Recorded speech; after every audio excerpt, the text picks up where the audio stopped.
I remember the day as vividly as if it were yesterday. The courtroom was packed, buzzing with anticipation. It was a high-stakes case involving corporate fraud, and I was representing the plaintiffs, a group of employees who had been wronged by their employer. My opponent? Richard Mitchell, a seasoned attorney with a reputation for being ruthless and cunning. As I stood at the podium, I felt a mix of nerves and excitement. This was my moment to shine. The proceedings began smoothly enough. I presented my opening arguments with confidence, laying out the facts clearly and methodically. But then, Richard rose to his feet. With a smirk, he began to address the court. "Your Honor, ladies and gentlemen of the jury," he said, his voice dripping with condescension, "Ms. Parker here would have you believe that she has a strong case. But let's take a closer look at the so-called evidence she has presented." He walked over to the projection screen and began to dissect my evidence piece by piece. I watched in horror as he twisted my arguments, making it appear as though I had overlooked crucial details. The jury's expressions shifted from attentive to skeptical, and I could feel the tide turning against me. "Ms. Parker," Richard said, turning to face me, "would you care to explain this glaring inconsistency in your evidence?" I opened my mouth to respond, but no words came out. My mind went blank. The courtroom fell silent, and I could see the judge's impatience growing. Richard's smirk widened. "Well, it seems Ms. Parker is at a loss for words," he said, turning back to the jury. "Perhaps she realizes now that she has no case." The judge banged his gavel. "Order in the court," he said sternly. "Ms. Parker, do you have a response?" I took a deep breath, trying to gather my thoughts. "Your Honor, but before I could continue, Richard interrupted. "Your Honor, if Ms. Parker cannot provide a coherent explanation, I suggest we move to dismiss this case." The judge looked at me expectantly, and I knew I had to say something, anything. But my mind was still reeling from Richard's attack. I need a moment, Your Honor," I stammered. The courtroom erupted in murmurs. The judge sighed. "Very well, we'll take a brief recess. Ms. Parker, I expect you to be prepared when we reconvene." As I walked out of the courtroom, I could feel the eyes of my colleagues on me. Whispers followed me down the hallway. I found a quiet corner and sank onto a bench, my head in my hands. How had things gone so wrong so quickly? A few minutes later, my best friend and colleague, Rachel, found me. "Emily, are you okay?" she asked, concern etched on her face. "No, Rachel, I'm not okay," I admitted. I completely froze in there. Richard made me look like a fool. "Don't let him get to you," Rachel said, sitting down beside me. "You know this case inside and out. You just need to regroup and come back stronger." "I don't know if I can," I said, my voice trembling. "What if everyone thinks I'm incompetent now?" Rachel put a reassuring hand on my shoulder. "Listen to me, Emily. You're one of the best lawyers I know. You've got this. You just need to focus and show them what you're capable of." I nodded, trying to take comfort in her words. But deep down, I felt an overwhelming sense of doubt. How could I recover from such a public humiliation? When the recess ended, I returned to the courtroom, my heart pounding. Richard was waiting, a smug expression on his face. I took my place at the podium, determined to salvage what I could of my case. "Your Honor," I began, my voice steadying, "I apologize for the earlier confusion. I would like to address Mr. Mitchell's points one by one." As I spoke, I could see Richard's smirk fade. I systematically refuted his claims, presenting additional evidence that I had initially held back. The jury's skepticism began to wane, replaced by renewed interest. But the damage had been done. When the judge called for a recess, the jury's decision was still uncertain. As I left the courtroom, I could hear the whispers and see the skeptical glances from my colleagues. My confidence was shattered, and I knew I had a long road ahead to regain their trust. Back at the office, the atmosphere was tense. My colleagues avoided eye contact, and I could hear the whispers behind my back. Rachel tried to cheer me up, but I could see the doubt in her eyes too. "Emily, don't let this get you down," she said, trying to sound upbeat. "You've got another chance to turn this around." "I hope you're right, Rachel," I said, forcing a smile. "I need to prove to everyone, and to myself, that I can do this." As I sat at my desk, surrounded by piles of legal documents, I made a silent vow. I would not let Richard Mitchell or anyone else define my career. I would rise above this setback and show the world what I was truly capable of. The road to redemption would be long and arduous, but I was determined to walk it, one step at a time. After that humiliating day in the courtroom, I was determined to redeem myself. The sting of Richard Mitchell's public belittling was still fresh, and the whispers and sidelong glances from colleagues didn't help. I knew this wasn't just about regaining my reputation, it was about proving to myself that I belonged in the courtroom. For weeks, I worked tirelessly, poring over every document, every piece of evidence, and every angle of the case. The late nights became early mornings, and the line between the two blurred. Rachel, my best friend and colleague, was my constant support during this time. "Emily, take a break. You're going to burn out," Rachel urged one evening as she placed a cup of coffee on my desk. "I can't, Rachel. I need to find something, anything that will turn this around." "Richard can't get away with this," I replied, my eyes not leaving the mountain of papers before me. Amidst the chaos, I found a piece of evidence that had been overlooked. It was a small detail, but it was enough to cast doubt on the integrity of Richard's argument. I felt a surge of hope. This could be the breakthrough I needed. The day of the new hearing arrived, and my heart pounded as I walked into the courtroom. The atmosphere was tense, with everyone eager to see if I could redeem myself or if Richard would once again come out on top. "Your Honor, if I may," I began, standing up with a newfound confidence. "I have come across a piece of evidence that was previously overlooked. It is imperative to reconsider this in our deliberations." Richard's smug expression faltered for a moment. "Objection, Your Honor. This is highly irregular." "Overruled." "Ms. Parker, proceed," the judge said, with a hint of curiosity in his voice. I presented the evidence meticulously, laying out my argument with precision. The courtroom was silent, all eyes on me. As I concluded, I could see the realization dawning on the judge's face and the murmurs starting among the spectators. Richard tried to regain control. "This is preposterous. Ms. Parker is grasping at straws." "Is that so, Mr. Mitchell?" I countered, my voice steady. "Because this evidence clearly indicates a manipulation of facts on your part." The judge leaned forward, his interest piqued. "Mr. Mitchell, do you have a response to this?" Richard stammered, trying to find his footing, but it was too late. The damage was done, and the courtroom could see through his lies. The judge called for a recess to review the new evidence, and the atmosphere was electric with anticipation. During the break, Rachel squeezed my hand. "You did it, Emily. You turned the tide." "I hope so," I replied, feeling a mixture of relief and nervousness. When the court reconvened, the judge's decision was clear. In light of the new evidence presented by Ms. Parker, it is evident that the previous ruling was influenced by manipulated information. The court acknowledges Ms. Parker's diligence and integrity in bringing this to light. The courtroom erupted in applause, and I felt a wave of triumph wash over me. The media, which had been so quick to mock me, now hailed me as a legal genius. Offers from prestigious law firms began pouring in, but my mind was already on the next challenge. Rachel hugged me tightly. "I'm so proud of you, Emily. You showed them all." "Thanks, Rachel. But I have a feeling this isn't over." "Richard won't take this lying down," I said, my mind already racing with the possibilities of what he might do next.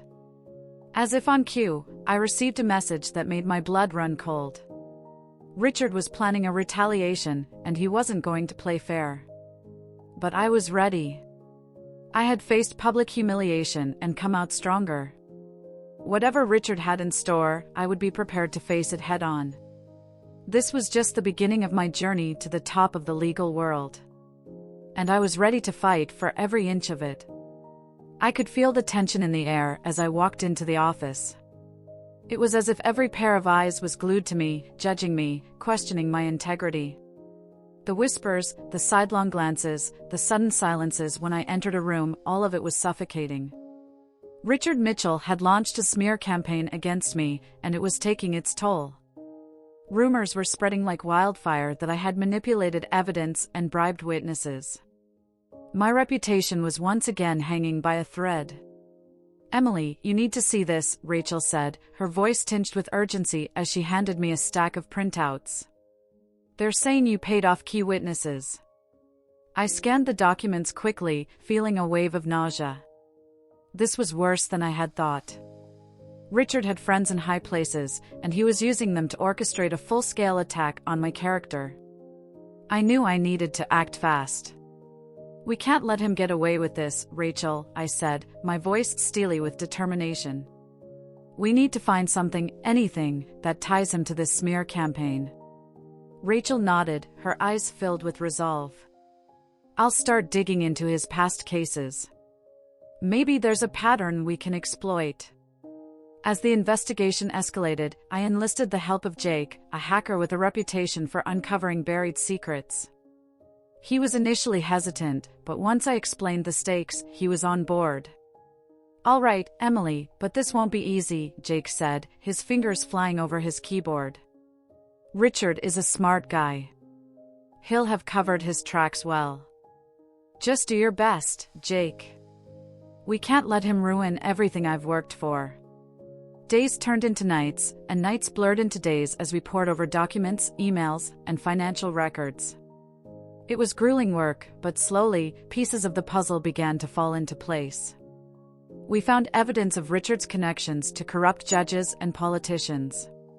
It was a tangled web of deceit and corruption that went far beyond our initial assumptions.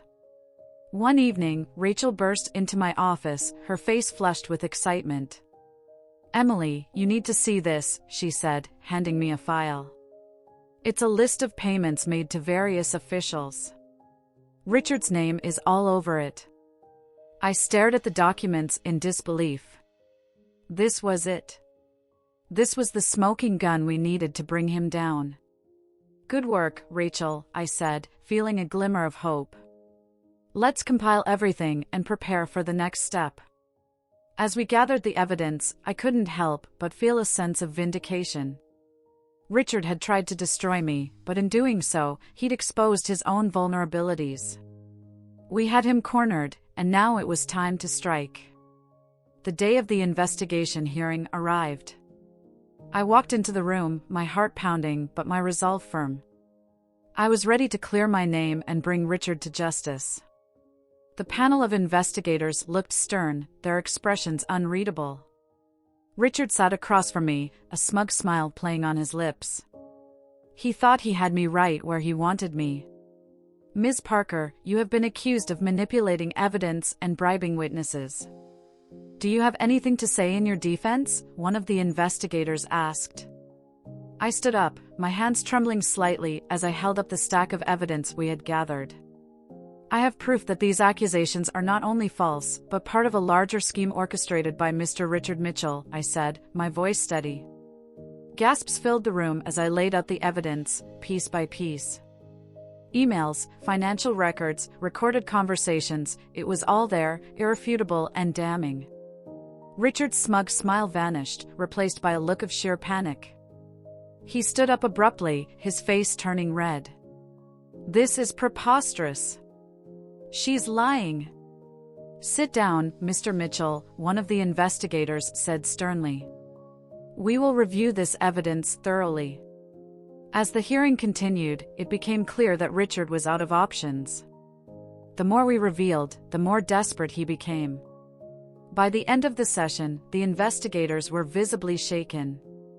"Ms. Parker, we will need time to review all of this, but it appears you have uncovered something much larger than we anticipated," the lead investigator said. Thank you for your diligence. I nodded, feeling a sense of relief wash over me. We had done it. We had exposed Richard for the corrupt manipulator he was. As I left the room, Rachel and Jake were waiting for me. You did it, Emily, Rachel said, her eyes shining with pride. We did it, I corrected, smiling at both of them. This was a team effort. Jake grinned, clapping me on the back. Now let's see if Richard can talk his way out of this one. The fight wasn't over yet, but for the first time in weeks, I felt a glimmer of hope. We had taken the first step towards justice, and I was ready for whatever came next. As I walked into the courtroom that morning, I could feel the weight of the world on my shoulders. The stakes were higher than ever before. Not only was my career on the line, but so was the integrity of the entire judicial system. Facing Richard Mitchell and his web of corruption was no small feat, but I was prepared to fight until my last breath. Emily, are you ready for this? Rachel asked, her eyes filled with concern. She had been my rock through this tumultuous journey, despite the recent revelations that had shaken my trust in everyone around me. More than ever, I replied, my voice steady. We've got the evidence. Now it's time to put it all on the table. As I entered the courtroom, I could feel the eyes of the media, my peers, and the public fixated on me. The atmosphere was electric with anticipation. Richard sat across from me, his usual smug demeanor replaced by a look of desperation. He knew the walls were closing in. The judge, a stern but fair man named Judge Thompson, called the court to order. We are here today to address the serious allegations brought against Mr. Richard Mitchell and his associates. Ms. Parker, you may present your case. Taking a deep breath, I stood up and walked to the center of the courtroom. Your Honor, ladies and gentlemen of the court, today I will present irrefutable evidence that not only proves my innocence but also exposes a deeply rooted network of corruption involving Mr. Mitchell. I began by presenting the documents and recordings that Jake, our brilliant hacker, had helped me obtain. Exhibit A, I said, holding up a folder, contains financial records showing large sums of money transferred from Mr. Mitchell's account to various judges and politicians. Richard's attorney objected, Your Honor, these documents could have been fabricated. We demand to know the source. Judge Thompson looked at me, Ms. Parker, can you verify the authenticity of these documents? Yes, Your Honor, I said confidently. These documents were obtained legally and have been verified by independent experts. I handed over the verification reports to the judge. The judge examined the documents and nodded, objection overruled. Continue, Ms. Parker. Next, I played audio recordings of conversations between Richard and various officials discussing bribes and manipulation of cases. The courtroom was silent, the gravity of the situation sinking in. Richard's face turned pale as the recordings played. He knew there was no way out. Emily, this doesn't prove anything, he said, trying to maintain his composure. You're just trying to save yourself. I locked eyes with him. This is not about saving myself, Richard. It's about justice. The final piece of evidence was a video recording showing a clandestine meeting between Richard and a judge who had ruled in his favor in the past.